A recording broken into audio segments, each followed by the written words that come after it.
అందరికీ నమస్కారం. పెందుర్తి నియోజకవర్గ జన సైనికులు, తెలుగుదేశం నాయకులు, కార్యకర్తలు, భారతీయ జనతా పార్టీ నాయకులు, కార్యకర్తలందరికీ నా హృదయపూర్వక నమస్కారాలతో నూతన సంవత్సర శుభాకాంక్షలు తెలియజేస్తా ఉన్నాను. 24వ సంవత్సరం బ్రహ్మాండంగా గడిచింది. 25వ సంవత్సరం కూడా మీ అందరికీ కూడా ఆరోగ్యాలు, అష్టైశ్వర్యాలతో ఉన్నతమైన మంచి జీవితాన్ని భగవంతుడు ప్రసాదించాలని కోరుకుంటూ, 1వ తారీఖు నన్ను కలవటానికి వచ్చే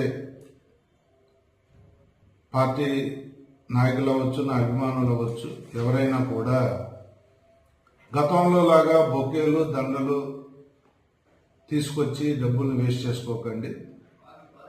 ఏదైనా కూడా మనం ఇచ్చేది